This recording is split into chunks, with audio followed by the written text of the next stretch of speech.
Good morning students, मैं हूँ राकेश और आर फिजिक्स में आपका स्वागत है। आज बच्चों हम बात करेंगे लेंज लॉ।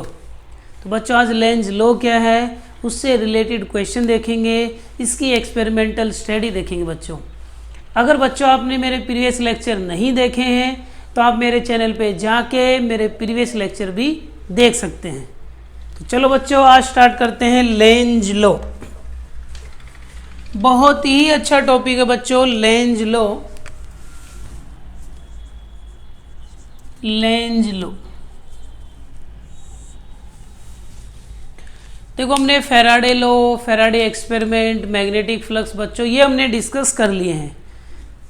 तो लेंज लॉ एक बड़ी अजीब सी दुविधा है बच्चों, जो ईएमएफ इंड्यूस होता है। फैराडे ने बताया था कि मैग्नेटिक फ्लक्स के चेंज होने से ईएमएफ इंड्यूस होता है, और बच्चों जो ईएमएफ इंड्यूस होता है वो उसी फ्लक्स के चेंज का अपोज करता है, जिसकी वजह से वो इंड्यूस हुआ उसी का अपोज भी करता है, मतलब कि वो अपने कोज का ही अपोज कर रहा है।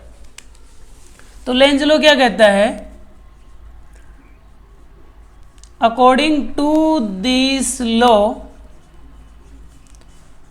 The polarity of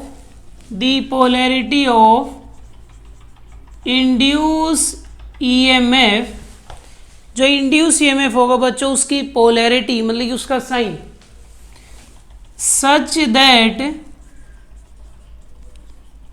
it always oppose change of magnetic flux, मतलब कि वो हमेशा फ्लक्स के चेंज का अपोज करेगा। मतलब कि फ्लक्स के चेंज होने से ही ईएमएफ इंड्यूस होता है और वो ईएमएफ उसी फ्लक्स का अपोज करता है। अगर फ्लक्स बढ़ रहा है तो इंड्यूस ईएमएफ उसे घटाएगा, अगर घट रहा है तो बढ़ाएगा नहीं। तो बच्चों अब ऐसे कैसे पता चलेगा कि ये अपोज करता है या नहीं करता है? तो इसके लिए मैं एक एक्सपेरिमेंटल स्टडी दिखा रहा हूँ और कुछ एग्जाम्पल दिखा रहा हूँ। पहले कुछ एग्जाम्पल देखो क्या मीनिंग है इस लाइन का।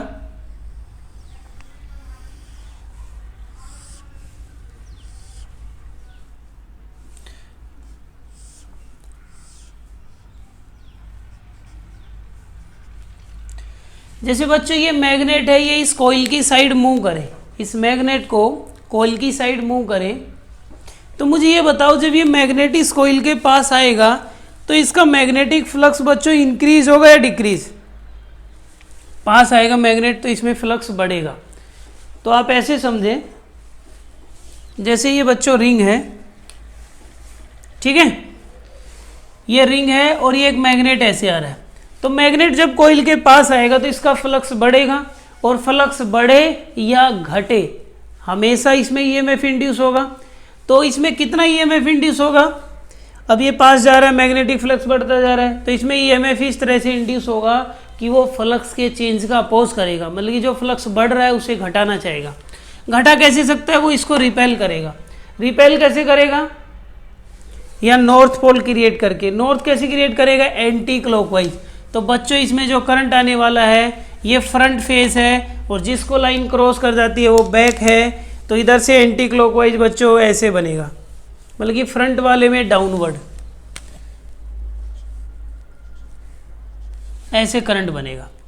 तो ये आपका बनेगा नॉर्थ। तो पता लग गया अपोज कर रहा है, क्योंकि पास जाने से मैग्नेटिक फ्लक्स बढ़ रहा है तो ये बढ़ने नहीं देगा। बढ़ने क्यों नहीं देगा? नॉर्थ जनरेट करेगा, मतलब कि इसे रिपेल करेगा।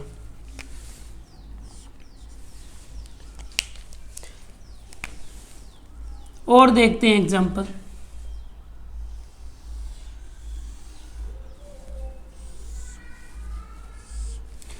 अगर ये ही मैग्नेट बच्चों इससे दूर जा रहा होता,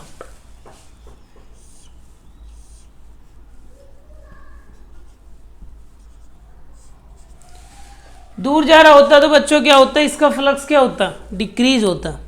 डिक्रीज होता ना फ्लक्स, डिक्रीज होता तो इसमें करंट और ईएमएफ इंड्यूस होता। इस तरह से इंड्यूस होता। किस तरह से इंड्यूस होता? कि वो चेंज का अपोज करता। अब दूर जाने से फ्लक्स कम हो रहा है तो इसमें करंट और ईएमएफ इस तरह से बनेगा, वो कम नहीं होने देगा, मतलब कि बढ़ाना चाहेगा। बढ़ेगा कैसे? पास बुला के। पास कैसे बुलाएगा? एस क्रिएट करके। एस कैसे क्रिएट होगा? क्लॉकवाइज, मींस फ्रंट वाले फेस में जो करंट होगा, इधर से ही देखना बेटा, जिधर से मैग्नेट हो, इधर से क्लॉकवाइज, मींस फ्रंट वाले में अपवर्ड, ऐसे ऐसे करंट बन जाएगा एस की तरह। तो ये मैग्नेट दूर जाएगा तो ये अट्रैक्ट करना चाहेगा। कहने का मतलब है पास आ रहा है तो पास नहीं आने देगा, दूर जा रहा है दूर नहीं जाने देगा। यही अपोज करना होता है ना, अपोज करना है भाई। पास आ रहा है तो दूर भगाओ, दूर जा रहा है तो पास बुलाओ। तो लेंज लॉ का मतलब यही है बच्चों कि फ्लक्स के चेंज का अपोज करना। पास आने से फ्लक्स बढ़ता है, बढ़ने नहीं देगा, घटाएगा, रिपेल करेगा, मतलब कि नॉर्थ क्रिएट करना पड़ेगा एंटी क्लॉकवाइज।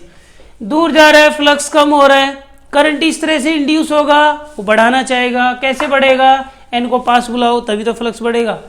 एन पास कैसे आएगा? एस बना के। एस कैसे बनेगा? क्लॉकवाइज।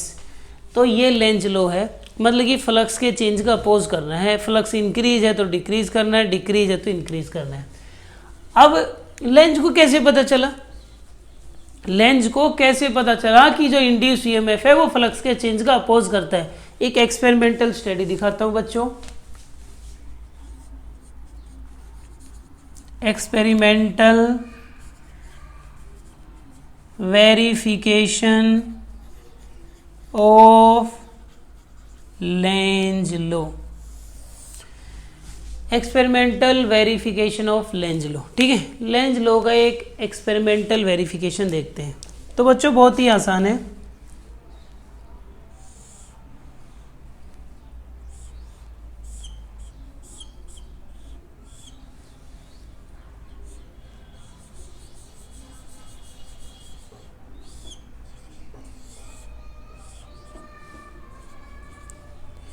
ये सर्किट बना लो।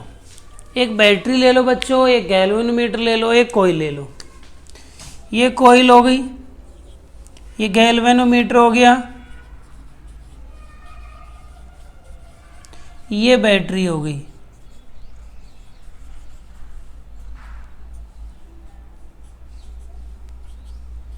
और ये पॉइंट है, ठीक है। सबसे पहले बच्चों ये आइडेंटिफाई करेंगे कि गैल्वेनोमीटर का डिफ्लेक्शन कब किधर होता है। मैं ये दिखाना चाह रहा हूँ कि n जब दूर जाता है तो s बनता है, n जब पास आता है तो n बनता है। ये आपको प्रूव करके दिखा रहा हूँ मैं। पहले इस बैटरी को कनेक्ट करो, सर्किट कंप्लीट हो जाएगा तो बच्चों करंट ऐसे फ्लो करेगा, करेगा नहीं करेगा? और जब करंट बच्चों ऐसे फ्लो करेगा तो इसमें आप देखोगे ऐसे ऐसे कॉइल बनी हुई है, ऊपर से देखने पे एंटी क्लॉकवाइज, मतलब कि यहाँ एंटी क्लॉकवाइज नॉर्थ बन रहा होगा। और जब यह नॉर्थ बनता है तो गैल्वेनोमीटर का डिफ्लेक्शन देख लो। तो बच्चों जब नॉर्थ बना तो गैल्वेनोमीटर में राइट हैंड साइड में डिफ्लेक्शन आया। हमने देखा गैल्वेनोमीटर ने किधर डिफ्लेक्शन दिखाया? राइट में। फिर हमने बैटरी के कनेक्शन रिवर्स किए। रिवर्स करते ही बच्चों यहाँ बनेगा साउथ। और जब बच्चों साउथ बना तो हमने ऑब्जर्व किया लेफ्ट हैंड साइड में डिफ्लेक्शन आया। तो पहले मैंने बैटरी से ये देख लिया, बैटरी को कनेक्ट करके मैंने देख लिया। जब यहाँ एंटी क्लॉकवाइज नॉर्थ बनता है तो मैंने देखा डिफ्लेक्शन राइट में, जब यहाँ साउथ बनता है तो मैंने देखा लेफ्ट में। ये मैंने बैटरी लगा के चेक कर लिया, कर लेंगे ना बैटरी से। फिर मैं बच्चों बैटरी को मैंने हटा दिया, फिर मैंने बैटरी को हटा दिया, फिर मैंने क्या किया 1 और 4 को डायरेक्ट कनेक्ट किया। तो करंट तो ख़त्म हो गया, बैटरी तो है नहीं अब। लेकिन अब मैं एक मैग्नेट लेके आया बच्चों, एक मैग्नेट लेके आया प्यारे बच्चों। अब मैग्नेट लेके आया, जब नॉर्थ पोल लेके आया तो मैंने पता क्या देखा? मैंने देखा भाई नॉर्थ पास लेके आया तो मैंने पता है क्या देखा? मैंने देखा इसने राइट में डिफ्लेक्शन दिखाया। किधर डिफ्लेक्शन दिखाया बच्चों? राइट हैंड साइड में। और जब इसने राइट में डिफ्लेक्शन दिखाया तो मैं समझ गया बच्चों यहाँ कैसा बन रहा होगा? नॉर्थ। और जब नॉर्थ बन रहा होगा तो ये नॉर्थ का क्या कर रहा होगा? अपोज कर रहा होगा, क्योंकि मैग्नेट पास आ रहा है तो ये नॉर्थ नॉर्थ बन गए तो इसे रिपेल करना चाहेगा। फिर बच्चों मैंने मैग्नेट को दूर ले गया। मैं चलो भाई देखते हैं, ये तो मजाक हो रहा है। फिर हम मैग्नेट को दूर ले गए। तो जब मैग्नेट को दूर ले गए बच्चों तो मैंने देखा इसने लेफ्ट में डिफ्लेक्शन दिखाया। और लेफ्ट में कब दिखाता है? जब यहाँ साउथ हो, और साउथ जब बच्चों यहाँ बनेगा तो ये इसे अट्रैक्ट करना चाहेगा। तो वही चीज़ वेरीफाई हो जाती है कि मैग्नेट पास आता है तो करंट इस तरह से इंड्यूस होता है कि वो उसे दूर भगाना चाहेगा। तो फिर आप देख लेना कैसा पोल क्रिएट करना है। दूर जा रहा है तो करंट और ईएमएफ इस तरह से इंड्यूस होगा, वो पास बुलाना चाहेगा, मतलब कि फ्लक्स के चेंज का अपोज करना है।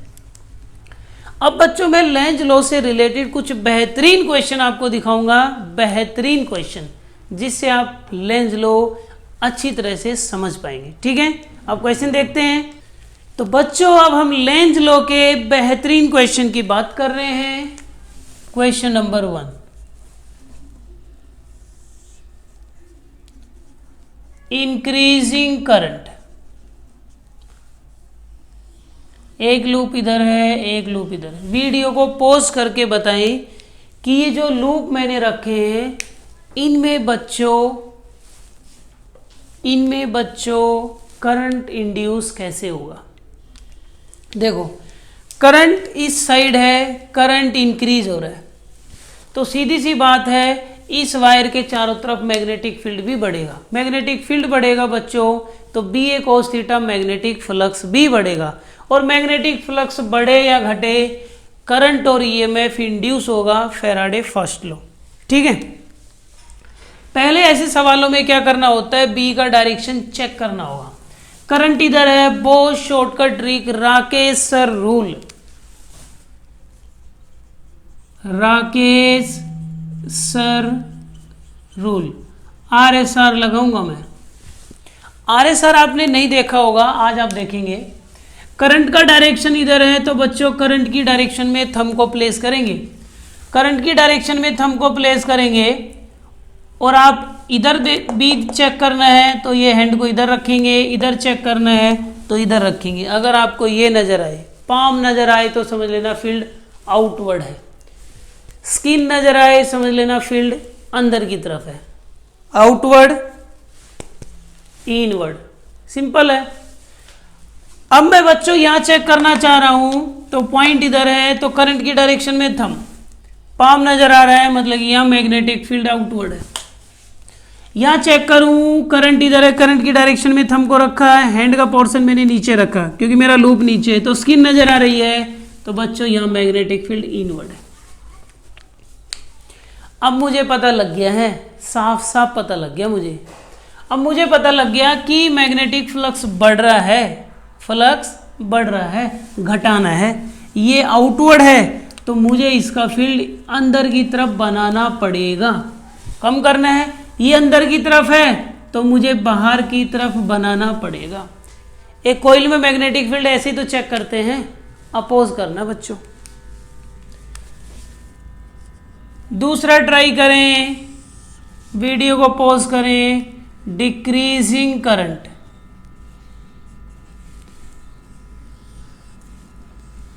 पहले बी चेक करेंगे जैसे मैंने समझाया, करंट इधर है तो इसमें बी आउटवर्ड, डॉट लगा देंगे आउटवर्ड के लिए।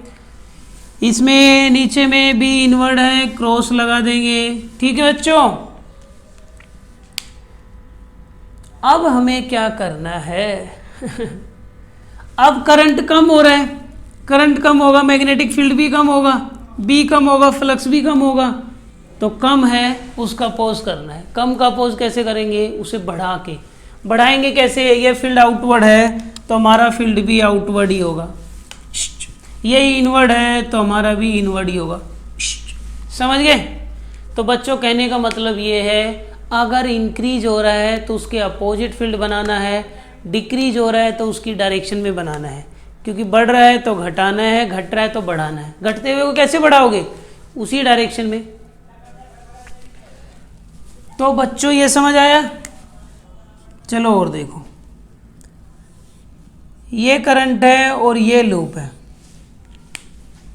ये सवाल है। ये करंट कैरिंग लूप है और इसमें एक वायर रख दी, इस वायर में इंक्रीजिंग या डिक्रीजिंग करंट दोनों ले सकते हो, इंक्रीजिंग आई और डिक्रीजिंग आई, एक ही बात। बताओ दोनों सिचुएशन में जो करंट है वो किधर इंड्यूस होगा, वीडियो को पॉज करके बताएं। देखो बच्चों, करंट इसमें अपवर्ड है, तो करंट की डायरेक्शन में थंब को रखेंगे, तो स्ट्रेट कंडक्टर की वजह से मैग्नेटिक लाइन ऑफ फोर्स कैसे होंगी, एंटी क्लॉकवाइज। मतलब कि मैग्नेटिक लाइन ऑफ फोर्स कैसे हो गई, एंटी क्लॉकवाइज। करंट की डायरेक्शन में थंब को रखा, मैग्नेटिक लाइन ऑफ फोर्स कैसे आई, एंटी क्लॉकवाइज। ठीक है, अब आप लाइन चाहे बढ़ा लो चाहे घटा लो, ये आपका लूप है। कोई भी लाइन इसके परपेंडिकुलर पास हो रही है, सारी मैग्नेटिक लाइन ऑफ फोर्स इसके पैरेलल होंगी। अगर करंट नीचे होता तो क्लॉकवाइज होती। अब इसके पैरेलल लाइन चाहे 20 जाए चाहे 30 जाए, फ्लक्स का मतलब क्या है, जो लाइन परपेंडिकुलर जाए। परपेंडिकुलर एक भी लाइन पास नहीं हो रही है बच्चों, एक भी लाइन पास नहीं हो रही परपेंडिकुलर, तो इसमें इंड्यूस करंट जीरो होगा। कभी दिमाग लगाने बैठ जाओ, सारी की सारी लाइनें इस लूप के पैरेलल ही तो हुई भाई। करंट ऊपर है, करंट ऊपर है तो मैग्नेटिक लाइन ऑफ फोर्स ऐसे ही तो होंगी, और ऐसे ही लूप है, लूप के पैरेलल 1000 जाए 2000 जाए 3000 जाए, क्या फर्क पड़ता है। फ्लक्स का डेफिनेशन क्या, number of magnetic line of force passing through any cross section normally. Normally तो एक भी नहीं जा रही बच्चों।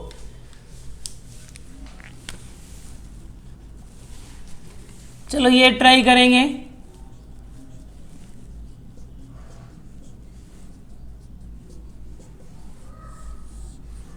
एक फील्ड में एंटर हो रहा है, एक लूप फील्ड के अंदर है और एक एग्जिट में है।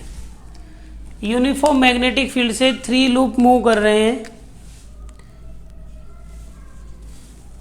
एक एंटर कर रहा है, एक एग्जिट कर रहा है और एक फील्ड के अंदर है। अब ये लूप बच्चों एंटर करेगा तो फ्लक्स बढ़ेगा और हमें घटाना है। ये अंदर की तरफ है तो हमारा बाहर की तरफ होना चाहिए। बहुत सिंपल है यार, बढ़ रहा है तो अपोजिट कर दो। ये इसके अंदर, ये इसका फ्लक्स तो चेंज ही नहीं होगा क्योंकि ये तो फील्ड के अंदर ही मूव कर रहा है, सेम लाइन पास होती रहेंगी हमेशा ही। ठीक है, ये फील्ड से बाहर जा रहा है, फ्लक्स कम होगा तो हमें बढ़ाना है। ये फील्ड अंदर है तो हमारा फील्ड भी अंदर की तरफ। इंक्रीज के अपोजिट और डिक्रीज की डायरेक्शन में खत्म हो गया लेंज लो। नहीं, पास आ रहा तो पास मत आने दो और दूर जा रहा तो दूर मत जाने दो। यही काम करना है। बढ़ रहा है, घटाना है। ये फील्ड अंदर है तो इसका इंड्यूस फील्ड बाहर होगा, बाहर जा रहा है फ्लक्स कम हो रहा है। इसका फील्ड अंदर है और कम हो रहा है तो हमें बढ़ाना है, तो हमें भी अंदर ही लगाना पड़ेगा तभी तो बढ़ेगा। चलो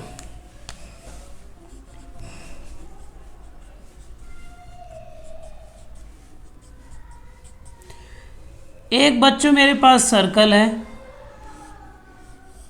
एक रेक्टेंगल है।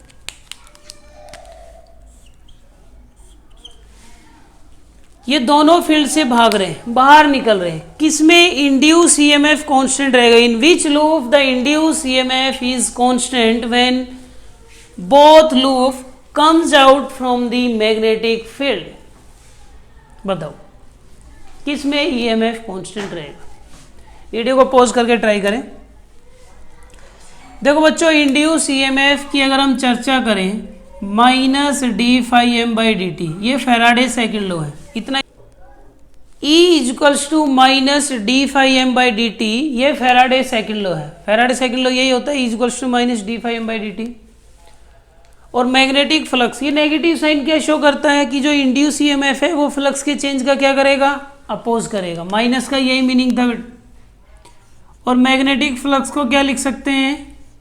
B A cos theta. Theta is the angle between B and A. B किधर है बच्चों? अंदर की तरफ। ए किधर है बच्चों? इसका नॉर्मल भी बाहर, इसका नॉर्मल भी बाहर। दोनों में थीटा कितना हो गया? 180।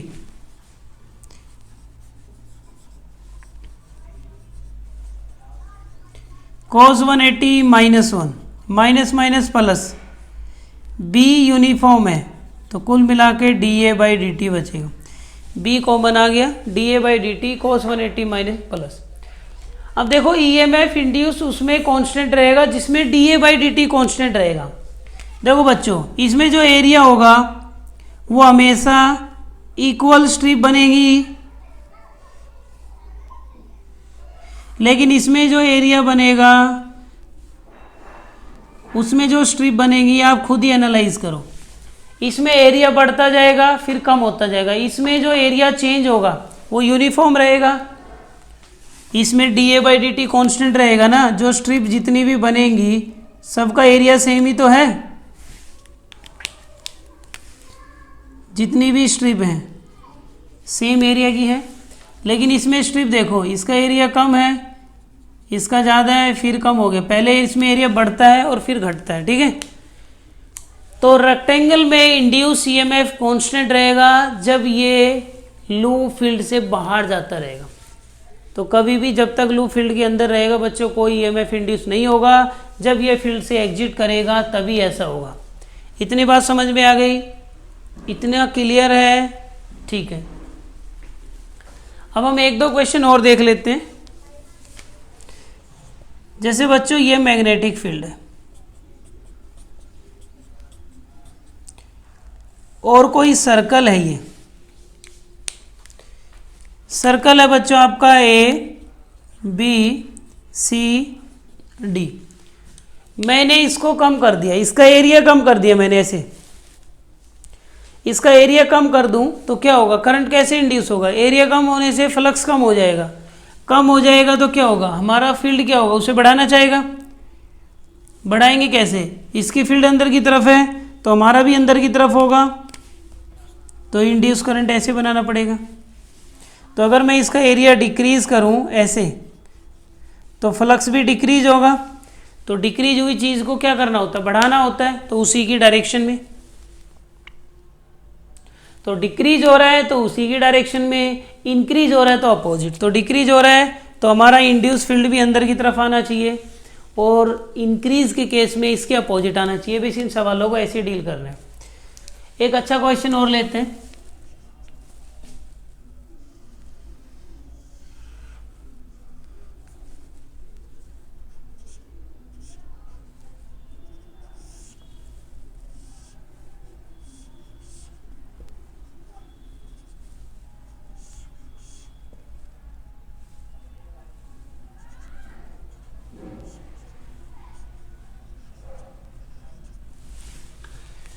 बच्चों ये एक कोइल है, ठीक है, इधर से नॉर्थ आ रहा है और इधर से साउथ आ रहा है और ये कैपेसिटर लगा हुआ है।